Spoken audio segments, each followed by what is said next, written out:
The volleyball team has been serving up L's to its GPAC opponents. This week we sat down with Liberio Jill Bax to talk about the season. Both soccer teams have been scary good. Find out just how good in our recap coming up. The football team has a frightening journey ahead of them as they finish off their GPAC season. Find out just how scary the journey is in our preview segment. Time to leave these puns behind because Bronco Beat starts right now.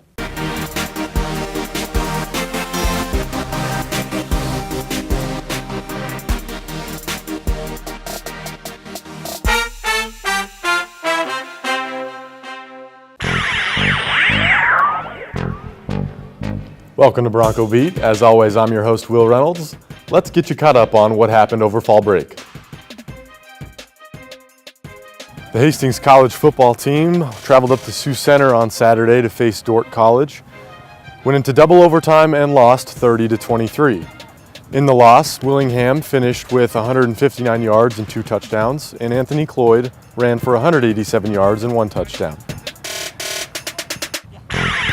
The Hastings College men's soccer team is coming off of 2 victories, one against Mount Marty up in Yankton, an 11-0 smashing over the Lancers. Oscar Zamudio, Lucas Venegas, and Mark Tots each scored 2 goals in that contest.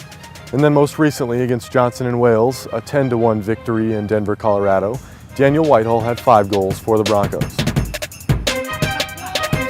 The Hastings women's soccer team played Mount Marty on Saturday, beating them 6-0. 6 different Broncos scored in that contest, and Lexi Harris posted her 2nd straight shutout, earning her GPAC Defender of the Week. The Bronco volleyball team also beat Mount Marty on Saturday, sweeping them 3-0. They were led by seniors Katie Plackey with 9 kills and 31 assists, followed by Kat Williams and Sage Meyer with 8 kills apiece.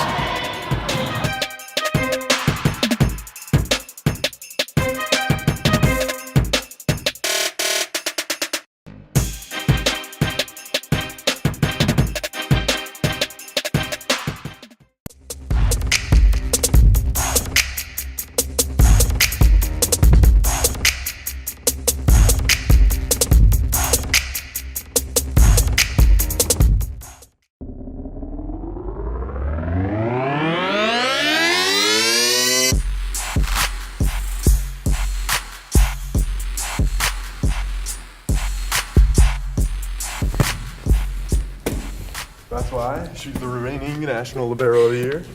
I'm sitting here with Jill Bax. How are you doing today, Jill? Good. Yeah, great. Well, we're going to get things started. So, talk a little bit about how you ended up at Hastings. Both of my siblings have played sports here, and I really just wanted to follow my sister because I enjoy playing with her. It's fun. So you got to play a couple of years with her, and then you ended up winning a national championship with her. Yep. So talk about that experience a little bit. It was probably the best feeling I've ever had in my entire life. I don't know. People say how hard it is to win or to lose a championship, obviously, but they don't ever say how hard it is to win. Like, the feeling is so hard, and it was like weeks upon weeks, you just be sitting in a room crying like, oh my gosh, we did this. Yeah. And you kind of went on a historic run, you yourself winning National Liberio of the Year. So what did the accolades that came along with the national championship, what did that mean to you?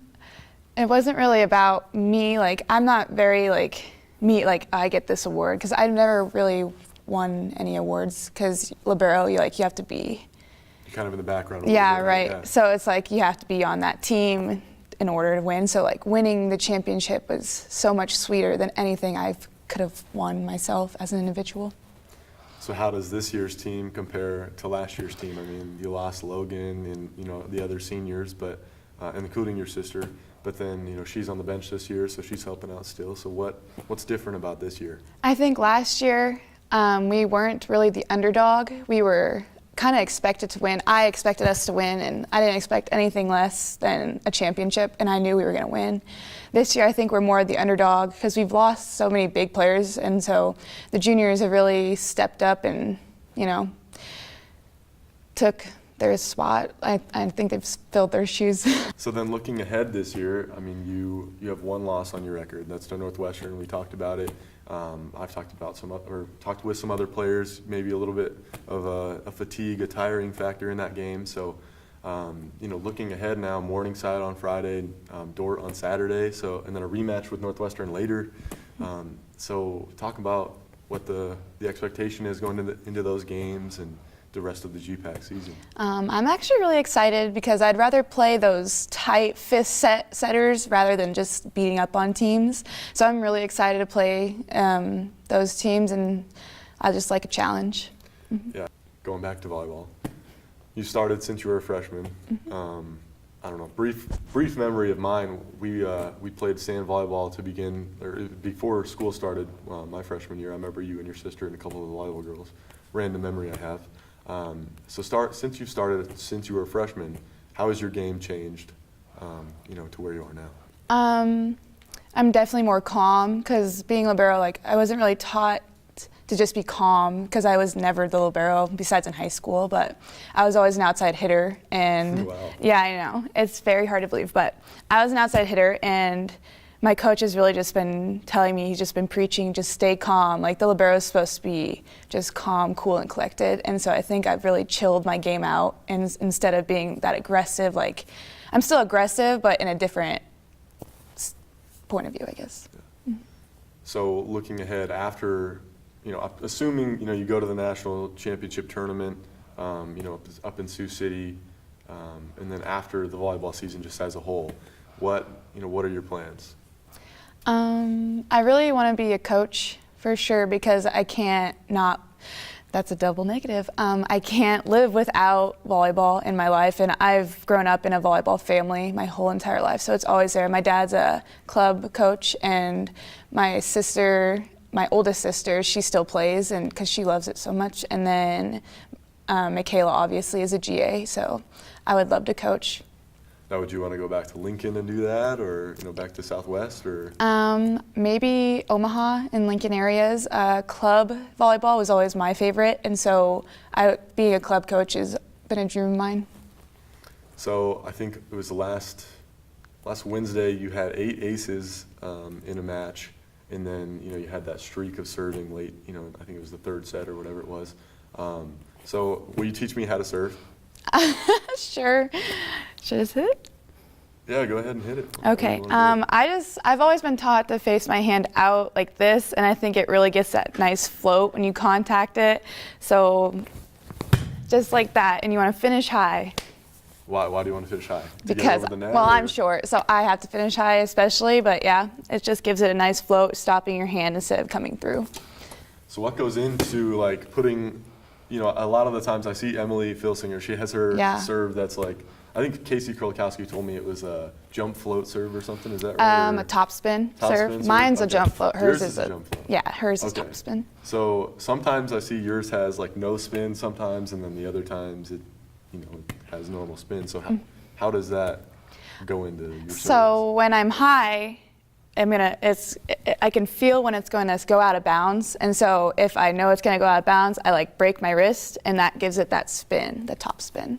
Do you guys spend a lot of time on serving? Yes, practice? we do. So I don't know. I'm a baseball player, so just thinking of it from the way I would pitch, is it if you come off the side of the ball, it would create spin and Yep. curve a little bit? Mm-hmm. So okay, that makes sense now. Yep. Yeah, I don't know. I think that's all we have right now. So we're gonna take a short break, but we'll be right back with more Bronco Beat.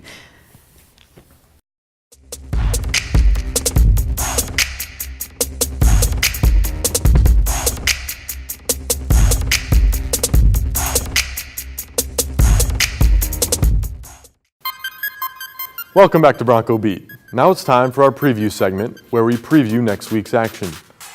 The football team will travel up to Sioux City to face Morningside College, who is number 4 in the nation, and that game will be played at 1 o'clock on Saturday.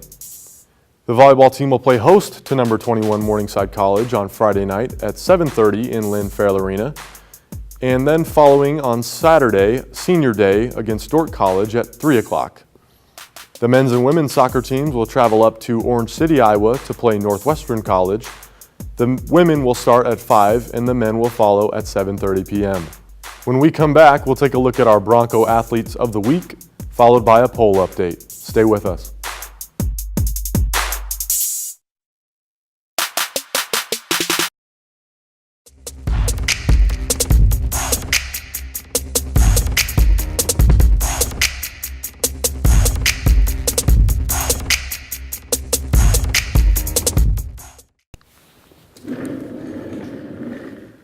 And now it's time for Bronco Athlete of the Week.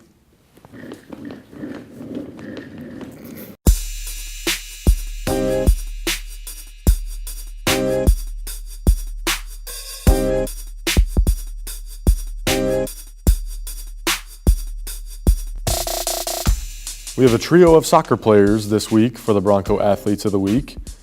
Mark Tots scored 2 goals while dishing out 3 assists in the Broncos' victory over Mount Marty, while goalkeepers Joe White and Lexi Harris have both put up back-to-back clean sheets. And now it's time for a poll update. The Hastings College football team dropped out of the national poll from 19th to now receiving votes. The volleyball team dropped 1 spot from number 4 to number 5. And both the men's and women's soccer teams stayed put, the men at number 8 and the women at number 20.